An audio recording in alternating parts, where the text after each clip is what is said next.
नमस्कार दोस्तों। स्वागत है आपका एक और गहरी और दिल को छू लेने वाली कहानी में। कहते हैं जब नदी शांत बहती है तो हमें उसकी गहराई का अंदाजा नहीं होता, लेकिन जब उसमें बाढ़ आती है तब पता चलता है कि उसकी असली ताकत क्या है। ठीक वैसे ही इंसान की असली ताकत भी तब सामने आती है जब उसकी जिंदगी में तूफान आता है। आज की कहानी है एक ऐसे इंसान की जिसने सब कुछ खोकर खुद को पाया, और पाया तो ऐसा कि पूरी दुनिया बदल दी। कहानी अग्निपथ का यात्री बहुत समय पहले पहाड़ों से घिरे एक छोटे से गांव सीतामढ़ी में एक साधारण किसान रहता था। उसका नाम था हरिराम। हरिराम के पास न बड़ी जमीन थी, न धन दौलत, बस 2 बीघा खेत, एक छोटा सा मिट्टी का घर, पत्नी गौरी और 7 साल की बेटी चांदनी। उसकी दुनिया बस इन्हीं 3 लोगों में सिमटी थी। हर सुबह वह सूरज निकलने से पहले उठता, आंगन में तुलसी को जल चढ़ाता और हाथ जोड़कर कहता, हे प्रभु, आज भी मेरी मेहनत को सफल करना, मेरे परिवार को सुरक्षित रखना। उसकी आस्था अडिग थी।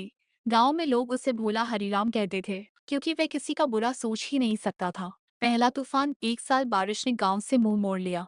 खेत सूख गए, कुएं का पानी नीचे बैठ गया, हरिराम की फसल बर्बाद हो गई। गांव के लोग शहर की ओर जाने लगे।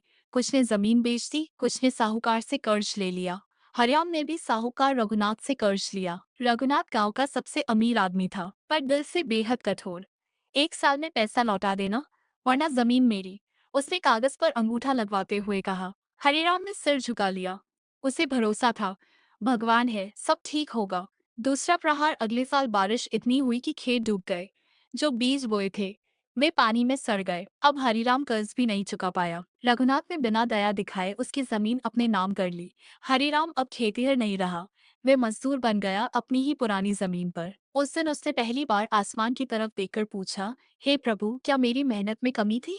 पर जवाब में सिर्फ बादलों की गड़गड़ाहट थी। तीसरी परीक्षा, सबसे कठिन, एक रात गांव में आग लग गई। तेज हवा ने आग को फैलाया और देखते ही देखते कई घर जल गए। हरिराम का घर भी राख हो गया। उसकी पत्नी गौरी और बेटी चांदनी किसी तरह बच गई, पर उनके पास अब कुछ भी नहीं था। ना घर, ना जमीन, ना पैसा। गौरी की आंखों में डर था। अब क्या करेंगे, उसने पूछा। हरिराम कुछ देर चुप रहा, फिर बोला, शायद भगवान हमें कहीं और ले जाना चाहते हैं। सफर की शुरुआत में तीनों शहर की ओर चल पड़े। रास्ते में भूख, प्यास, अपमान, सब सहा। शहर पहुंचकर हरिराम ने ईंट भट्टे पर काम शुरू किया। दिन भर तपती धूप में ईंट ढोता और रात को टूटी झोपड़ी में लौट आता। उसकी बेटी चांदनी अक्सर पूछती, बाबा, भगवान हमें इतना क्यों आजमा रहे हैं? हरिराम मुस्कुराकर कहता, शायद वह देखना चाहते हैं कि हम टूटेंगे या और मजबूत बनेंगे। अंधेरा और गहरा। कुछ महीनों बाद गौरी बीमार पड़ गई। इलाज के पैसे नहीं थे। हरिराम ने दिन रात काम किया, पर दवा पूरी ना हो सकी। शाम गौरी ने उसका हाथ पकड़कर कहा, अगर मैं चली जाऊं तो चांदनी को पढ़ाना, उसे हमारे जैसा जीवन मत देना। और कुछ दिनों बाद गौरी ने इस दुनिया को अलविदा कह दिया। उस दिन हरिराम सच में टूट गया। वह मंदिर के बाहर बैठकर रोया और बोला, अब क्या बाकी है छीनने को? और उसी पल उसने देखा, उसकी बेटी चुपचाप उसकी तरफ देख रही थी। उसकी आंखों में डर नहीं, भरोसा था। उसी पल हरिराम ने तय किया, मैं अब रोऊंगा नहीं, मैं बदलूंगा। नई शुरुआत, हरिराम ने शहर के एक स्कूल में चौकीदारी की नौकरी पकड़ ली। दिन में काम, रात में पढ़ाई। हाँ, पढ़ाई। उसे एहसास हुआ कि गरीबी की असली जड़ अज्ञान है। वह अपनी बेटी के साथ बैठकर पढ़ता। धीरे धीरे उसने लिखना पढ़ना सीख लिया। स्कूल के प्रधानाचार्य ने उसकी लगन देखी और कहा, तुम पढ़े लिखे नहीं हो, पर समझदार बहुत हो। कुछ सालों में हरिराम बच्चों को नैतिक शिक्षा पढ़ाने लगा। वह उन्हें किताबों से ज्यादा जिंदगी के सबक सिखाता। बदलाव, चांदनी बड़ी होकर शिक्षक बनी। उसने गरीब बच्चों के लिए एक मुफ्त विद्यालय खोला। हरिराम अब बूढ़ा हो चुका था।